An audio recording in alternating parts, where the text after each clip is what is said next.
Merhaba Dünya Örgü Eğitimi kanalıma hepiniz hoş geldiniz. Bu videomda sizlere görmüş olduğunuz illüzyon tekniği denilen tekniği kullanarak yapmış olduğum bu güzel desenli çalışmanın nasıl yapıldığını anlatmak ve paylaşmak istiyorum arkadaşlarım.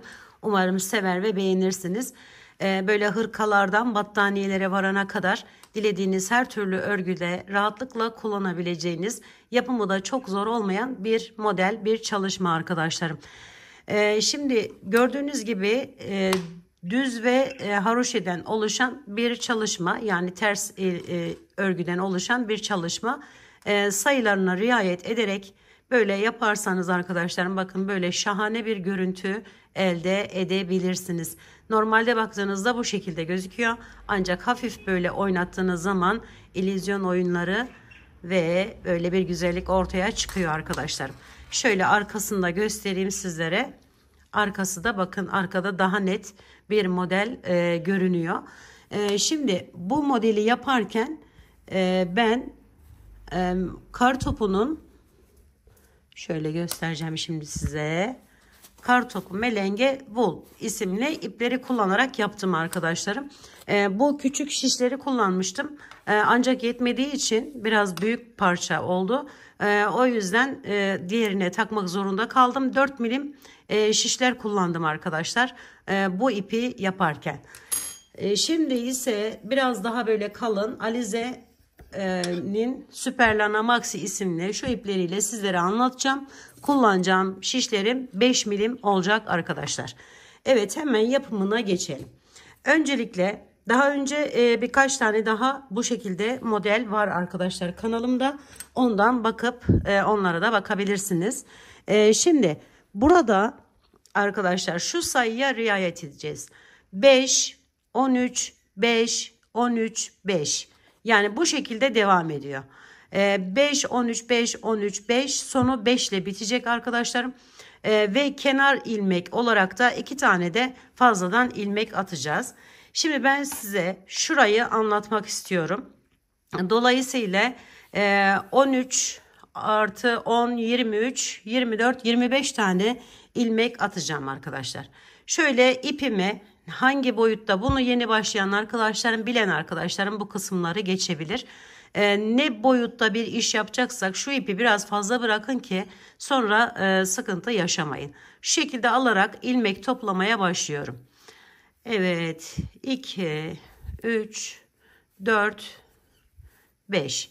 Sonunu 5 ile bitirin derim arkadaşlar. Yani şöyle 18 oluyor burası. Sonunu 5 ile bitirin. Daha rahat edersiniz modeli tam olarak oturtabilmek için. Evet, ben hemen şöyle 25 tane ilmek atıyorum ve modelimizin yapımına başlıyorum arkadaşlar.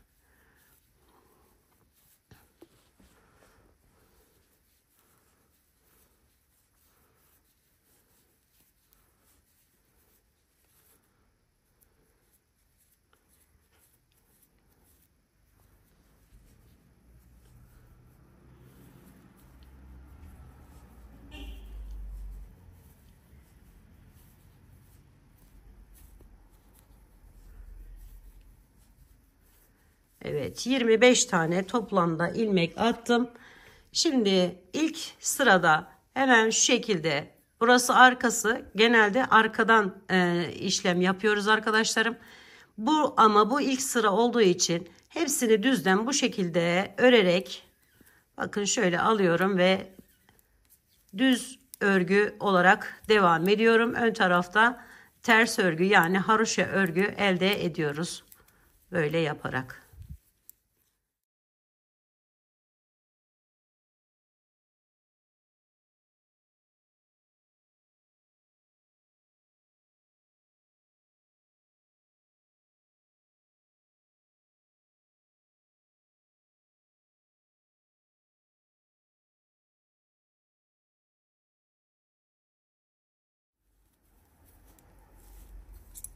Evet, şimdi bu ilk sırayı bu şekilde tamamladım. Hemen diğer ipime geçiyorum.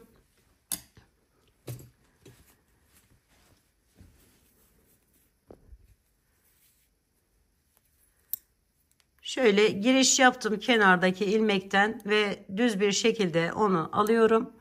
Bu önde arkadaşlarım.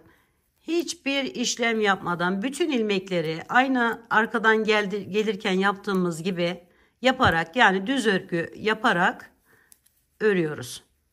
Modeli esas oluşturduğumuz kısmı arka kısmı arkadaşlarım. Şöyle alıyorum ve hepsini yine az önce yaptığım gibi düzden örüyorum. İpim arkada arkadaşlar.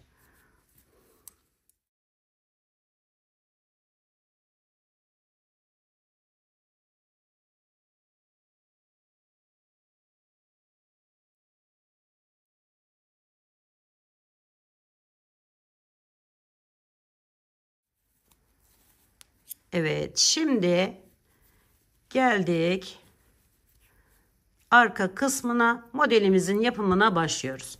Kenar ilmeğini normal bir şekilde aldım. Burada önüme gelen 5 tane ilmeği şöyle tersten alarak örüyorum. 1 2 3 4 5. Sonra gelen 13 ilmeği ise ipim arkada düzden örüyorum. 1 2 3 4 5 6 7 8 9 10 11 12 ve 13. Evet. Sonra önümüze gelen diğer kalan 5 ilmeğimizi, ipimizi öne alıp tersten örüyoruz. 2 3 4 ve 5. Kenar ilmeğini takıyorum ben genelde. Sonra diğer renk ipime hemen geçiyorum. Ve bütün ilmeklerimi arkadan düz bir şekilde alarak örüyorum.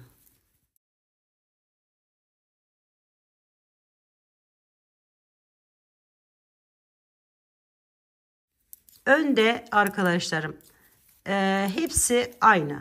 Yani bütün ön sırada ilmeklerimizi ipimiz arkada düz örerek devam ediyoruz.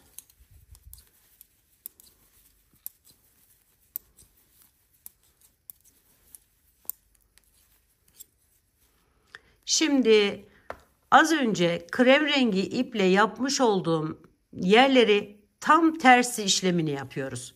Yani bu ilk 5'i düzden örüyorum. Şöyle 1, 2, 3, 4, 5.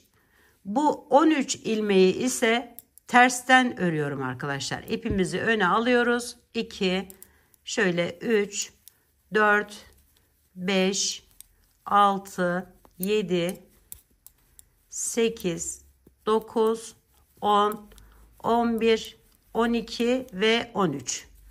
Sonra geri kalan 5 ilmeğimi yine ipimi arkaya alıp düzden örüyorum.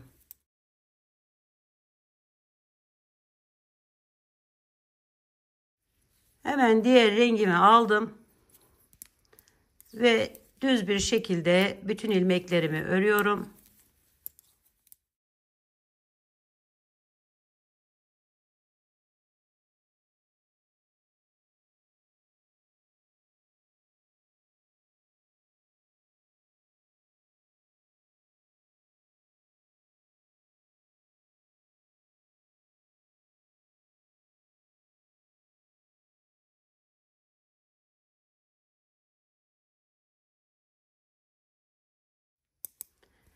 Şimdi arkaya geçtiğimizde bakın arkadaşlar, birer birer buradan azaltarak bunu 3 sayısına düşüreceğiz.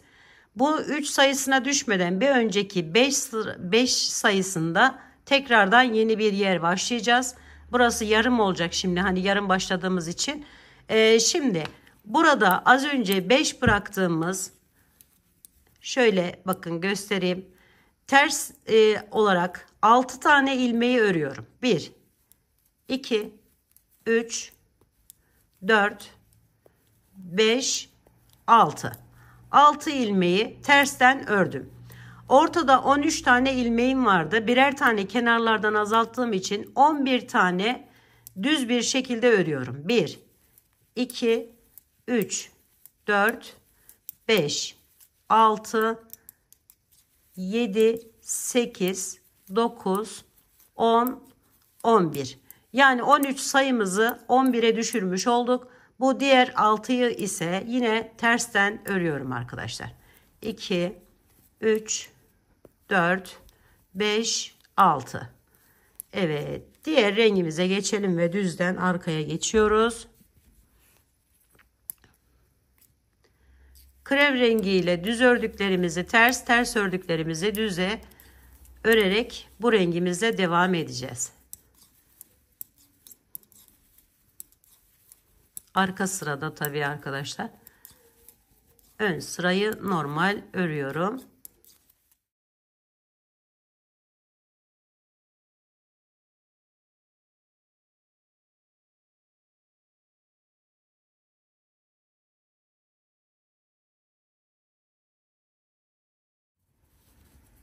İlk 6'yı krem rengim ile tersten ördüğüm için bu rengimle düzden örüyorum. 2, 3, 4, 5, 6. Sonra terse çevirip 11 tane ters ilmek örüyorum. 2, 3, 4, 5, 6, 7, 8, 9, 10, 11. Diğer 6'yı yine düzden örüyorum.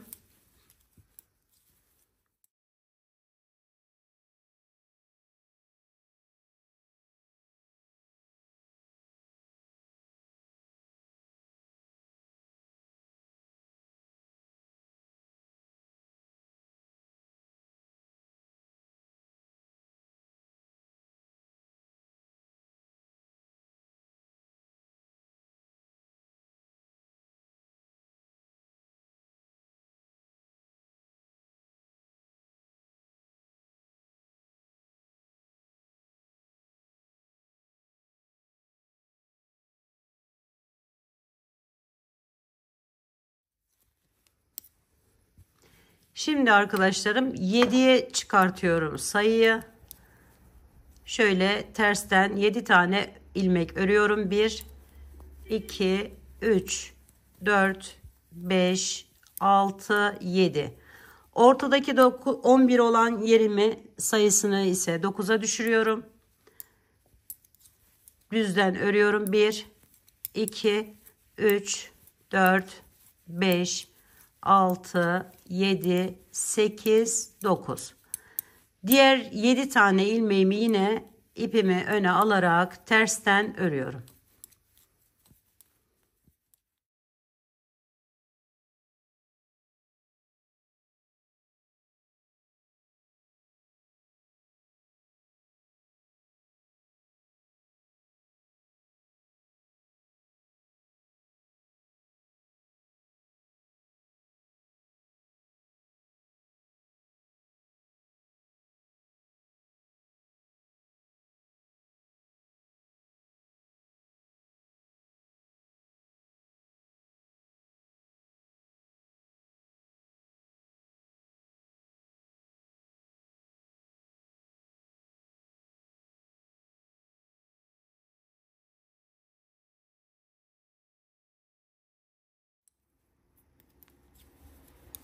Yine 7 taneyi düzden örüyorum. 2, 4, 5, 6 ve 7. 9 taneyi tersten örüyorum.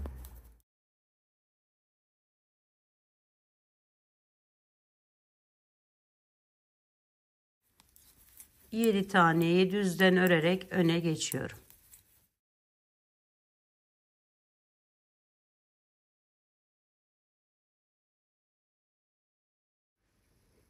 Şimdi diğer rengime geçiyorum.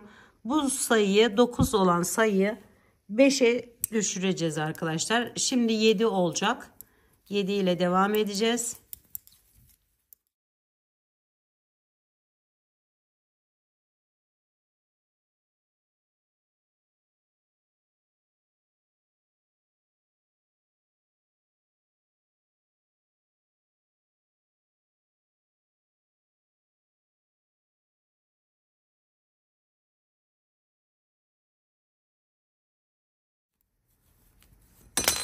Evet, şimdi 8'e çıkartıyorum kenardaki sayıyı. 8 tane tersten örerek devam ediyorum.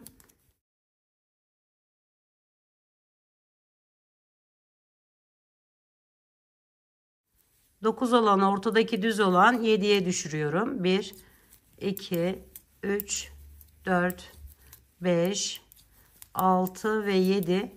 Sonra tekrar 8 tanesini tersten örerek devam ediyorum.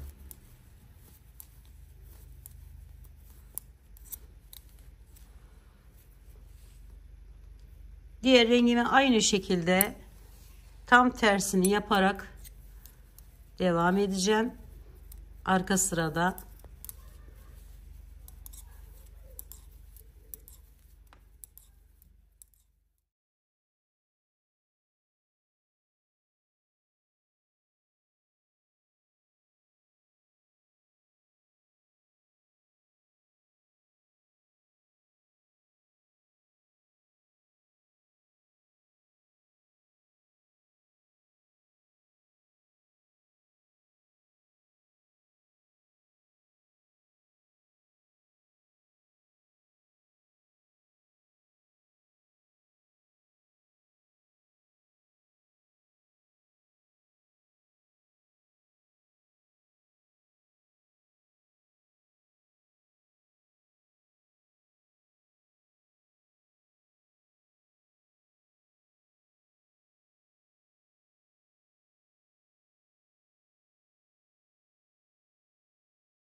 evet arkadaşlar, şimdi 13'ten 11, 9, 7, şimdi 5'e düşüreceğiz.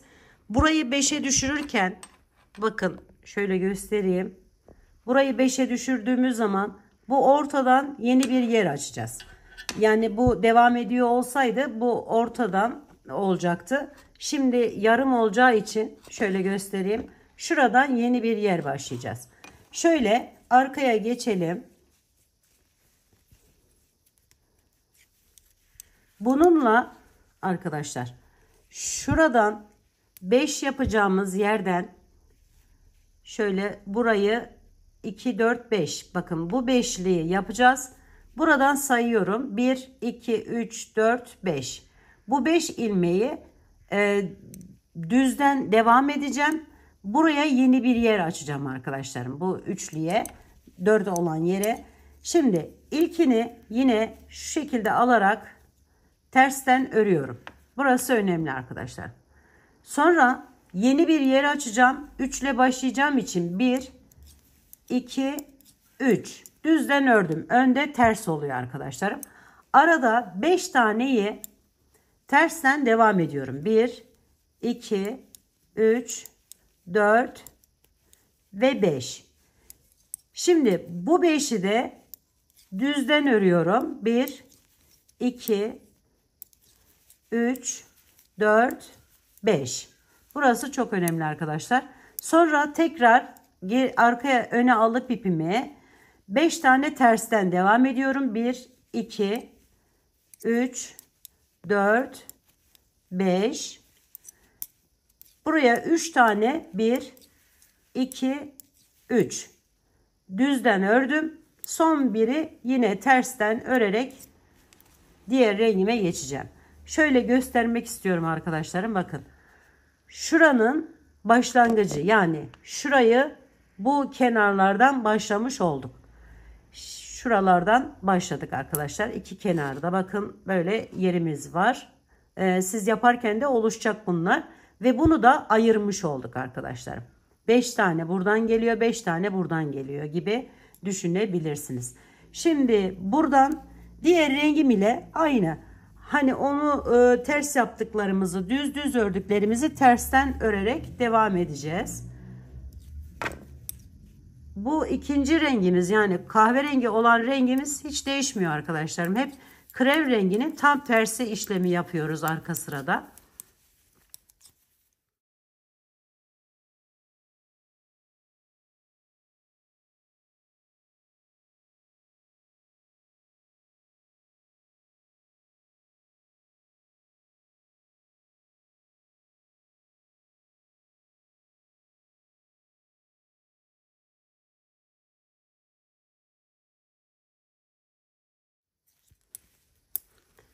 Şimdi geldim arkaya.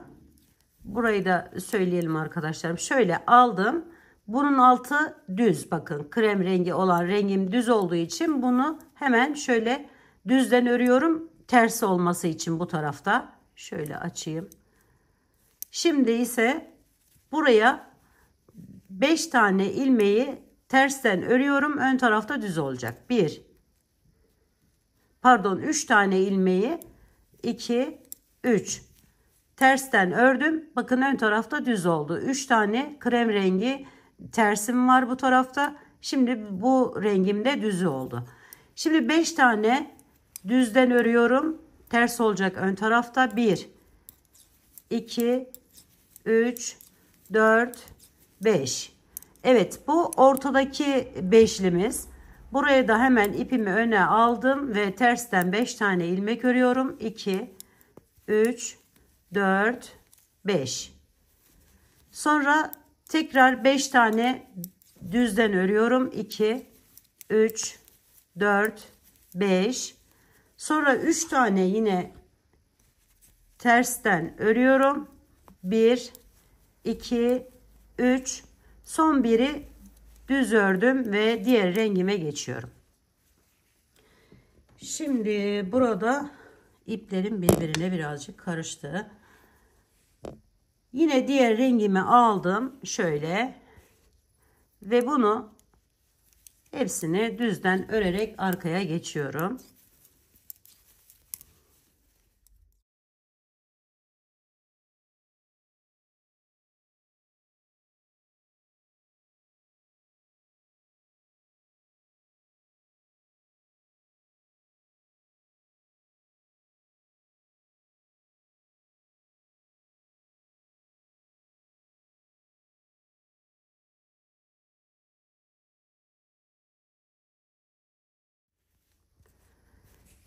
Şimdi ilkini az önce arkadaşlarım şöyle aldım. Onu ters düzden örmüştüm. Şimdi bu ilk ilmeğimle birlikte arada 3 ilmeğim vardı, bakın 3 tane burada vardı. Bunun sayısını 5'e çıkartacağım. Yani 5 tane şöyle düzden öreceğim. 1 2 3 4 5.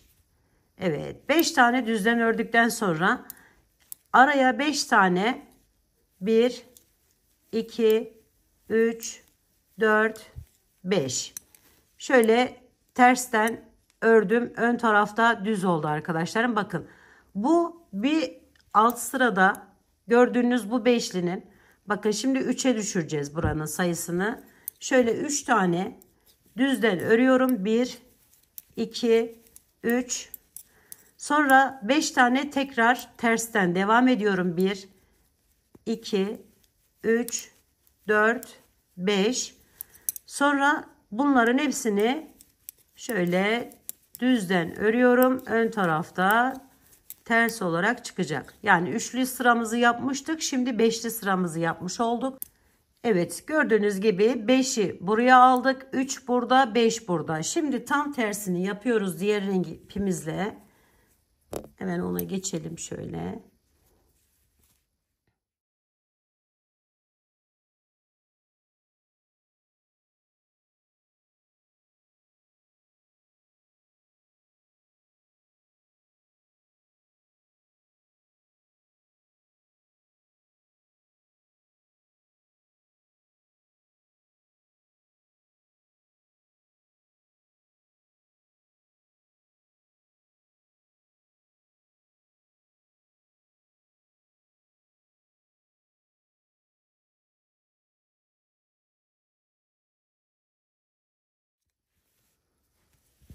Evet, az önce ters ördüklerimizi düz öreceğiz. Düzleri ters öreceğiz. Yani burayı düzden devam edeceğim. 5 tane. 1, 2, 3, 4 ve 5. Sonra 5 tane düzden örüyorum. 1, 2, 3, 4, 5. Ortadaki üçlüm şurası arkadaşlarım. Onu hemen ipimi öne aldım. 1, 2, 3. Sonra tekrar 1, 2, 3, 4, 5. Tekrar öne aldım ipimi. Tersten 5 tane ilmeği örerek diğer rengime geçiyorum. Evet arkadaşlar, şimdi modelimiz bu şekilde devam ediyor. Bakın, bir tane yeri kapattık. 3'e düşürdük sayıyı. Bir sonraki sırada bakın şurası düz devam edeceğiz normal yaptığımız gibi. Bu arada kenardaki yerlerden, yani mesela şu ortadaki yerin sayısı, şurayı düşünün, 3'tü, 5 oldu, 7, 9, 11, 13. 13'e başladığımızda yine aynı şekilde böyle kapatarak devam ediyoruz. Kenardaki beşlilerimiz de bu şekilde bizi takip ediyor arkadaşlarım ve böyle bir görüntü ortaya çıkmış oluyor. Buradan bakarsanız daha net anlaşılacaktır diye düşünüyorum. Bakın şöyle. Şimdi biz şöyle bir yarım yaptık, yani şurayı yaptık. Buradan aynı şekilde devam edip gidiyorsunuz arkadaşlarım ve böyle bir güzellik ortaya çıkmış oluyor. Evet, umarım modelimi sevmiş ve beğenmişsinizdir arkadaşlarım. Yapacak olan arkadaşlarıma şimdiden kolaylıklar diliyorum. Örgü eğitimi kanalıma abone olmayı, beğenmeyi, yorum yapmayı, paylaşımda bulunmayı unutmazsanız çok mutlu olurum. Bir dahaki en farklı, en değişik örgü modellerinde ve tekniklerinde görüşmek üzere. Hoşça kalın, sağlıkla kalın, Allah'a emanet olun arkadaşlar.